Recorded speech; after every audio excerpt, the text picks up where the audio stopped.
Olá pessoal, eu me chamo Marcela Vietes, eu sou estudante de medicina e esse vídeo ele está sendo gravado fora do script e do prazo programado porque eu preciso passar algumas orientações de última hora para vocês a respeito do SISU 2020.2, né, a segunda edição do SISU.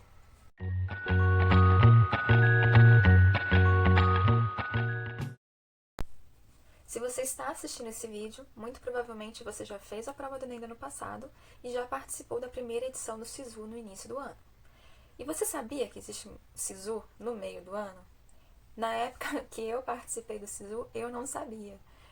Até me surpreendi quando as pessoas começaram a falar a respeito. Eu falei, nossa, mas eu não sabia. Outra prova? E aí eu tive essa boa notícia, porque além de algumas universidades que abrem vagas no SISU 1 também abrirem vagas no SISU 2, ou seja, você tem mais uma nova oportunidade de participar daquele processo para entrar naquela faculdade, algumas universidades só abrem vagas no SISU 2.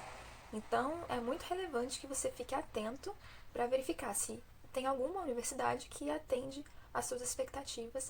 Se você tiver participado do SISU 1, inclusive se você já tiver sido aprovado e se matriculado em alguma universidade pelo primeiro processo, você também pode participar do segundo, isso não te impede.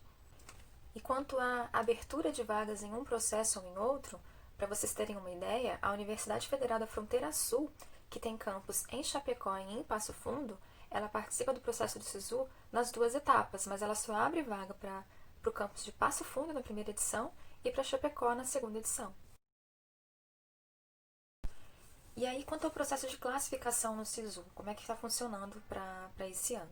A princípio, o edital que saiu, né, ele saiu agora, ele não teve variação em relação ao edital do primeiro semestre. Então, como que funciona? Você tem duas opções para se inscrever. Então, você pode se inscrever primeira opção, segunda opção, pode ou não ser o mesmo curso em universidades diferentes, e para cada opção você vai estar concorrendo. Diariamente, o SISU ele vai atualizar a sua classificação de acordo com a nota que você tirou no Enem, que está valendo para aquela universidade, e também os seus concorrentes, né, os pretensos candidatos ali. Vai haver uma classificação dessas pessoas. E na virada de cada dia, o sistema atualiza e diz em que colocação você se encontra e qual é a nota de corte daquela modalidade. Ou seja, todos os dias você pode mudar as opções. Você não precisa permanecer estático naquela opção que você escolheu inicialmente. Você pode brincar, né, de ficar trocando as opções de maneira consciente, somente pensando que depois do último dia acabou, não tem mais como mexer. Por outro lado, se você tiver passado em apenas uma das opções, você não pode participar da lista de espera da outra opção. Esse é um ponto para se atentar, porque se você passa na opção que não é a opção que você mais deseja, você eliminou as chances de participar da lista de espera da outra opção. Então, vamos lá a um outro exemplo. Você quer a Universidade Federal do Paraná, em Medicina, e Medicina também na Unila, né, que inclusive é a universidade que eu faço. Se você quer as duas, mas você não tem condições de ir para Foz do Iguaçu, né, você só vai cursar de fato se você fizer a UFPR em Curitiba. Não coloque a segunda opção na Unila, porque se você passar na Unila e não passar na UFPR, você não vai poder participar da lista de espera da UFPR. Então você eliminou completamente suas chances. Nesse caso, deixe em aberto a segunda opção. Você não é obrigado a preencher as duas. Não coloque nada na segunda para que você possa participar da lista de espera da primeira. E se você não tiver passado em nenhuma das duas? Bom, nesse SISU, né, já se não me engano, já desde 2019, você pode optar por fazer parte da lista de espera de uma das suas duas opções. Né? Não pode ser as duas. Então você vai escolher aquela que você ou ficou melhor classificado, ou, como eu falei, é a sua primeira opção mesmo, é a que você quer, e você tenta, né, você se inscreve nessa lista de espera. Esse acompanhamento da lista de espera depois você vai fazer pela própria universidade.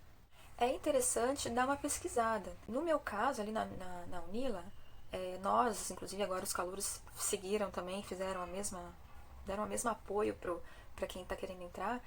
Nós criamos grupos no Facebook que ajudam as pessoas que estão procurando esse tipo de informação quanto a listas, quais foram as notas de corte, o quanto que a lista girou, né, e por quanto tempo. Então, vocês encontram muita informação, não só na internet, como também nas redes sociais. Então não deixe de avaliar. E nada impede no processo do SISU que você participe escolhendo lá as suas duas opções, uma por uma modalidade e a outra por outra modalidade. Você tem essa opção, tá? Desde, como eu falei, você se enquadre nas opções que você selecionou. Um ponto que é importantíssimo e que acaba sendo negligenciado por muito candidato é ler o termo de adesão de cada universidade que você tem interesse. Esse termo de adesão está disponível lá no sistema do SISU quando você entra nas universidades e ele deixa bem claro quais são as regras particulares de cada universidade.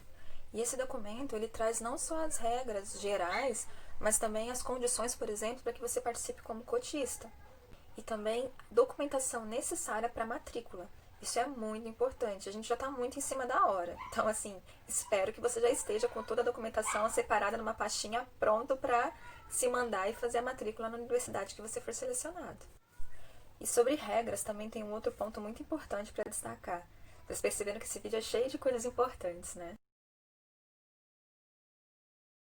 Segundo as regras do MEC, que regem o SISU como um todo, você pode participar de todo o processo, independente de você ter feito ou não outra universidade federal. Você não pode estar matriculado em duas universidades federais ao mesmo tempo, né? Tanto que, se uma pessoa tiver sido aprovada, estiver matriculada pelo SISU 1 e concorrer e conseguir a vaga pelo SISU 2, ela precisa pedir o cancelamento da sua matrícula na primeira universidade para poder se matricular na segunda. Agora, não há impedimento para que você, já formado, participe do processo e concorra ou na ampla concorrência ou nas cotas, desde que você preencha os requisitos para cada uma.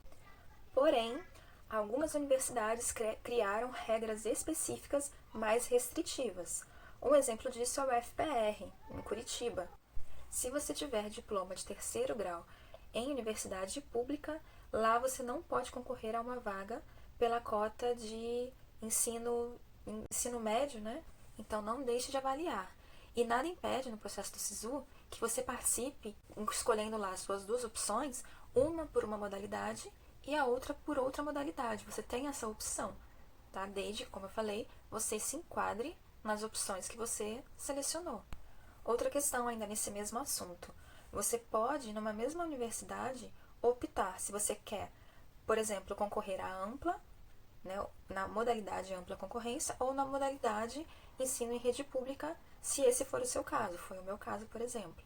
Pode ser que em cada universidade, naquela universidade que você está verificando, a quantidade de vagas disponíveis para a cota ou para a ampla, associado às notas de corte que você já verificou, vale mais a pena uma ou outra opção. Na universidade, quando eu participei, né, do SISU de 2019, eu tive essa opção e eu acabei optando por participar na modalidade de cotas. Eu verifiquei quais foram as notas de cortes dos anos anteriores, principalmente do ano imediatamente anterior, e pela nota que eu tive, eu achei que valeria a pena, apesar de só terem 4 vagas disponíveis, valia a pena participar nessa modalidade. O que aconteceu foi que a nota de corte subiu muito, né? Eu estava com uma nota uns 100 pontos acima da nota de corte do ano anterior e subiu praticamente isso. Mas ainda assim, graças a Deus, eu entrei, consegui. Resumindo toda essa parte que eu expliquei para vocês aqui até agora, vocês percebem que o SISU ele carece de estratégia. Não é só a nota que você tirou. Às vezes a pessoa vai muito bem, só que por não ter estratégia, ela acaba perdendo a sua vaga. Tá? Então, e o ideal é que você consiga verificar essas informações antes do processo iniciar. Gente, agora é um assunto muito sério que sempre acontecem vários infortúnios, gera problema todos os anos. Fraude. Não fraude o processo. Não fraude cota. Pensem, hoje em dia nós temos a internet, as redes sociais, as pessoas costumam se expor. E se você mentir, seja em qual cota for, muito provavelmente você vai ser descoberto. Se a própria universidade não te descobrir, os seus concorrentes vão te denunciar. Para vocês terem uma ideia de como, eu não fraudei cotas, né? Mas como que a exposição hoje em dia é muito alta e que facilmente as pessoas são descobertas, quando eu passei, eu recebi muitas mensagens de pessoas concorrentes que estavam com notas inferiores à minha e queriam saber se eu tinha ou não a intenção de me matricular para saber se eles conseguiriam se classificar. Então, assim, se as pessoas vieram até mim para saber se eu me matricular ou não, quanto mais para perceber se a pessoa que está tirando a vaga dela está cometendo uma fraude. Já foram noticiados casos de fraude por todo o país, inclusive de estudantes que perderam as suas vagas já com mais da metade do curso concluído, né? Então, não vale a pena. Você quer ser médico, você quer ser uma pessoa ética, correta, que salva vidas. Então, não comece da forma errada. Se a vaga é para ser sua, ela vai ser sua em algum momento. Se não for agora, estude mais, mas não cometa esse erro. Mais um ponto que a gente precisa levantar é a questão dos pesos. Então, entre no site do SISU, já está disponível a lista das universidades, as regras, os termos de adesão de cada universidade e o peso que cada prova, né, cada área de conhecimento da prova do Enem tem para aquela universidade, para você já ter uma noção de qual vai ser o acréscimo da sua nota na participação. No ano que eu entrei, houve muita discussão, nossa, como a nota de corte subiu, e aí em 2020, agora na primeira edição também, meu Deus, a nota subiu demais. A nota subiu, realmente subiu um pouco, mas teve um acréscimo por uma mudança de regra. O que aconteceu? Muitas universidades, elas começaram a bonificar a participação, por exemplo, de pessoas que são da própria cidade. Então o que acontece? A nota de corte sobe para essas pessoas. Não sei se vocês acompanharam, mas as notas de corte de várias universidades do Nordeste tiveram um aumento muito alto. Por quê? Porque muitas delas colocaram esse peso adicional, não só o peso na modalidade da prova do Enem, mas também acrescentaram uma bonificação para pessoas que eram nativas da região.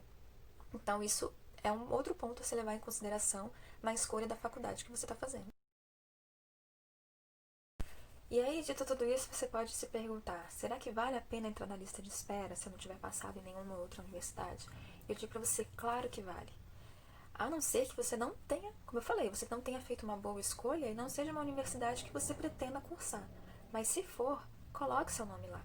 Para vocês terem uma ideia, com essa possibilidade da pessoa fazer o primeiro SISU, se matricular, iniciar o curso e também poder participar do segundo SISU, várias pessoas que eu conheço, inclusive isso aconteceu na minha universidade, deixaram o curso e fizeram o SISU 2 e passaram e foram embora. Não porque a universidade que eles escolheram inicialmente fosse ruim, né? Pode até ser alguma situação, mas não foi o caso, pelo menos ali na nossa universidade, graças a Deus. Foram de pessoas que tiveram a oportunidade de voltar para suas cidades, no segundo SISU. E foram, não só em medicina, mas em vários outros cursos. Então, a lista de espera roda. Então, vale a pena sim deixar seu nome lá.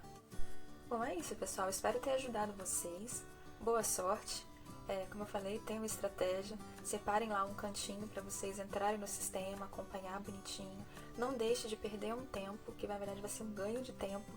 Ler o termo de adesão, entender certinho das cotas, saber como que as coisas funcionam para a universidade que você quer e faça de maneira consciente. Né? A nota você já garantiu, a prova você já fez, você já passou, né? Não tem mais como chorar. Mas a sua estratégia no SISU pode fazer toda a diferença para você.